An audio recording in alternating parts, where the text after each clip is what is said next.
Hey, what's going on? Something a little different today.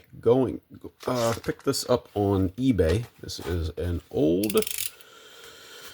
by old I mean early 80s program from Sharon Speedway, a racetrack that I more or less grew up going to. Um, we would go early through the mid 80s. We were there just about every Friday. They raced on Friday nights back then.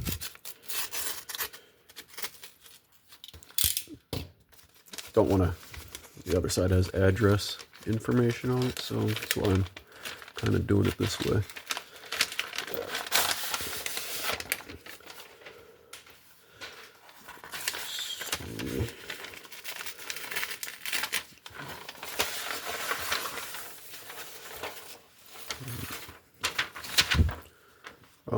State issue 1 full text. This looks like some kind of.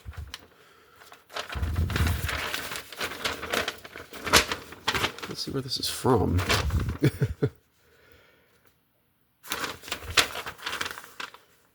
Well, not the point of the video. Okay, so here it is.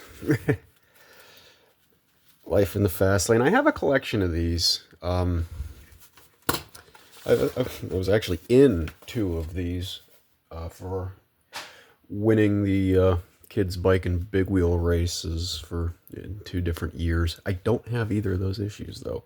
I think I do have my picture cut out of the one. If I ever dig that up, I'll have to show you. But here it is. Let's see. And they did these every week. Let's see. Price is $1. That's crazy. Okay, this would have been from 1984. And each one, like, they had a rotating. The cover was always generally the same, except the color. The cover was always generally the same, but the color of the cover would change from week to week. Here we got Bob Kraus in the modified. I do remember this car and driver. Him and Lou Blaney would go back and forth every week. It was like unfortunately, these are black and white pictures, but such was the time. The car was like a yellowy orange. And actually, I believe this one was too, Dan. Armbruster. I don't remember the name, but I do remember that car in the semi-late division. Semi-lates were sort of like late models, but not really. I'm not 100% sure what the distinction was. It maybe a motor size thing, but yeah, that was a division that they ran, and it kind of just went away. They eventually started running late models, if I remember right. I do not believe Jim Sarvis is in business anymore. Welcome, race fans. It is our pleasure to welcome you to the Sharon Speedway. The excitement and competition of these championship races will be thrilling for racing enthusiasts who participate in and observe the events. You will have an opportunity to experience the best in racing entertainment and become even greater fans of this dynamic sport. On behalf of the drivers and car owners, we ask you to support all of the outstanding individuals and businesses that have donated their time and money. When you need something, please try to patronize those establishments and concerns which have sponsored some part of racing. Tell them you are a race fan. You saw their ad on their race car in our program. It really helps. Sincerely, Ed Skillman, Linda, and Dave McMillan. WWIZ. I kind of remember their commercials. I don't know if they're still around or not. Okay, they ran 4 divisions back then. Oh, they did run late models back then. Okay. So they had sprint cars. Yeah, this is actually kind of funny. We'll probably get to. I do remember when they used to race sprint cars with no front wing, but whenever like the All-Stars would come into town, they did run front wings on those. I always thought that was kind of neat. It meant the quote unquote good cars were there. Let's see. So let's get an answer to the semi-late thing here. Maybe an older American-made, mass-produced body style. Then 10-year limit on late models, and these cars are not. So more than 10-year limit. I don't know. I feel like there's a typo there. These cars are not permitted quick change rears. One carburetor is permitted in 13.5-inch tires. Okay, so then the late models are full body cars manufactured within the last 10 years, such as Camaros, Firebirds, Novas, and Buick Regals. I actually saw a picture today of a Corvette. It was an old 70s era Corvette that somebody was racing. I don't know if it was just the bodywork was made to look like a Corvette or if it actually did start its life as a Corvette. But cars are allowed minor modifications and quick change rear ends. Engines must be in body manufacturers' lines, i.e. GM and GM, Mopar and Mopar, Ford and Ford. That makes sense. Okay, so here's been their schedule. Oh, there it is. May 15th, regular show. Bike and big wheel races.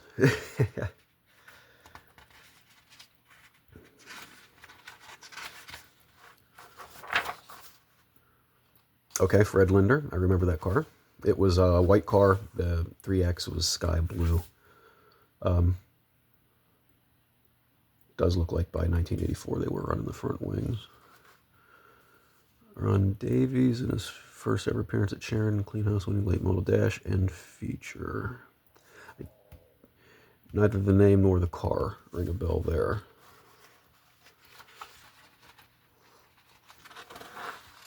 And looks like we got some on-track carnage.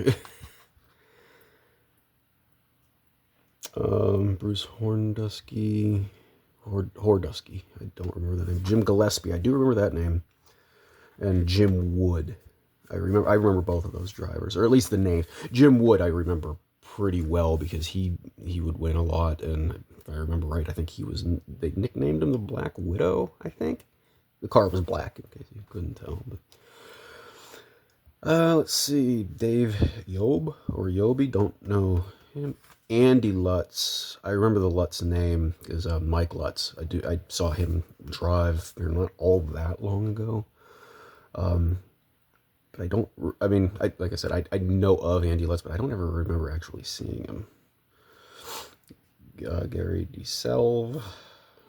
Don't know that one. Carl Murdoch, that's a name I remember. Don't really remember the car, though. Battling with Scott Gerdak. Murdoch and Gerdak. But I remember that name, too, Scott Gerdak. But then the 24, I think I do vaguely remember that car. Drivers lists. Any of these guys go on to bigger, better thing? Ed Lynch Jr.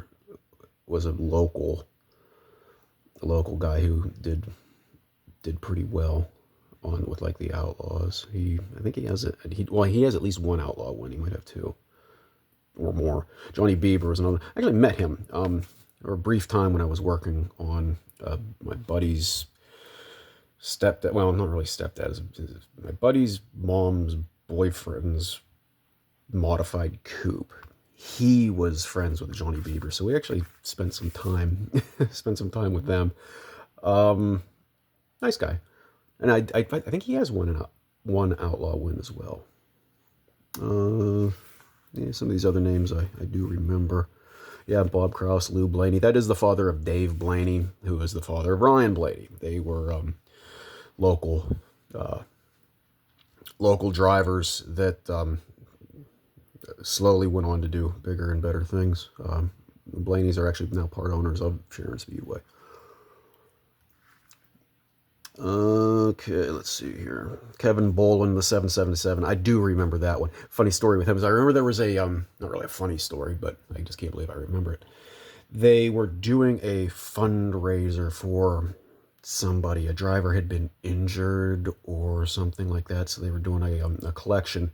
And I remember some of the drivers that came around into the stands with their helmets. And I remember, my parents gave me $1 to put in. I remember it was him that came around and I put my $1 into his helmet. And the only reason I knew it was him is because he had 777 on his on the helmet, and he was the only driver that had that number. Three-digit numbers are not typical. Yeah, I do remember the six-pack car of Schrader. I think his name was Dave Schrader. 260. Tom Kristiak. If memory serves me right, there was a race where he got into a fight on the front stretch with a flagman and was told to leave and not return. I'm pretty sure that was him. I do remember that car though too. It was a black 260. What do we got there? What is that? Is that a Mustang? See if I recognize Carpenter and Sons Towing. They're still around.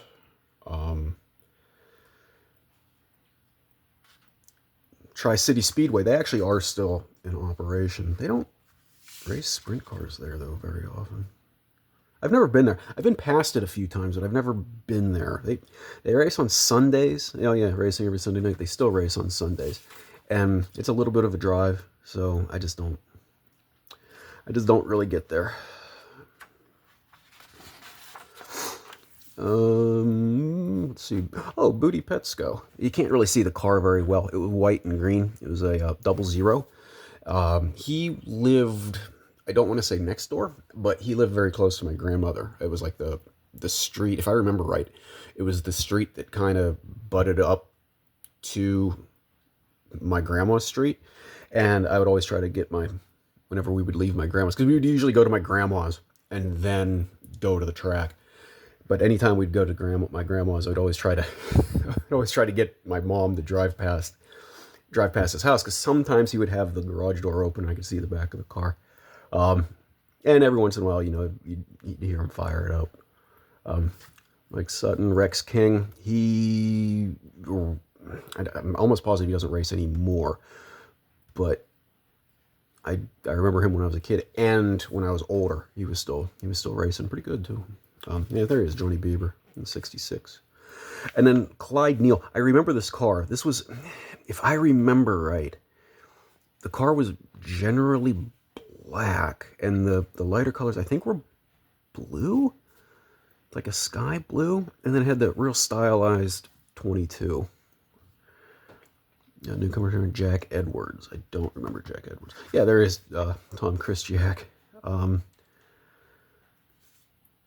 Okay, that is not the car I remember. So it must have either been before or after, but it was 260.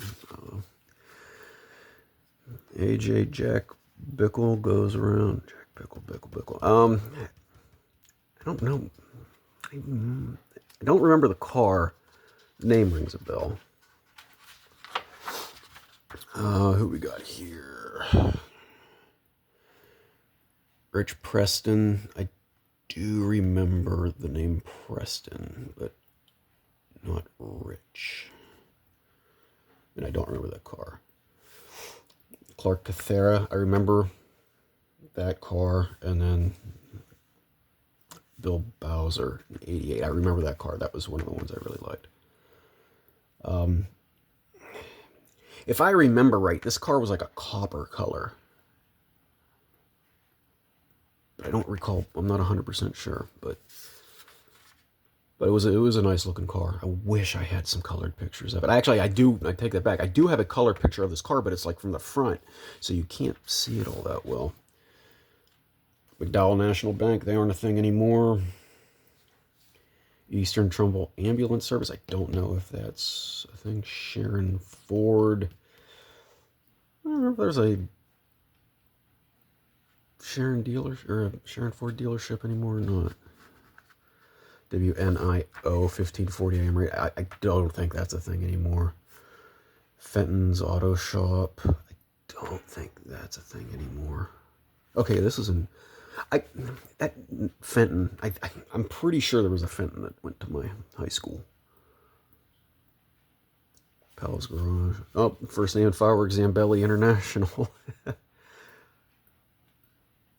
Yeah, they're still a thing. I don't know if they're in Newcastle anymore, though. Another radio. WN. Oh, okay. Yeah, I don't. MGZ 95. don't know. Yeah, I don't know if either of those are radio stations anymore either. I don't think that's a thing anymore. What is this? Coldwell Insurance. Pretty sure that isn't a thing anymore. Mazzaro's Automotive. Doesn't ring a bell. Yeah. Village Party Center. I actually, that place is still there. That was down the road from my aunt and uncle's. We would go there all the time for the typical stuff, food and drinks. I remember we made I was staying over at their house when a big blizzard went through. I forget what year that was, but we made an emergency stop there because it was just too hard to get any place. But it's maybe like 2 miles. You don't care about any of this stuff. Valley Radiator, Sharon Auto Wrecking, I believe is still a thing. Old McCandless Ford. I don't know if that's a thing anymore either. And in the back, CTT Commercial Truck and Trailer. Yep, there you go. Like I said, something a little different. Trip down memory lane, at least memory lane for me. Hope you got something out of this. Take it easy.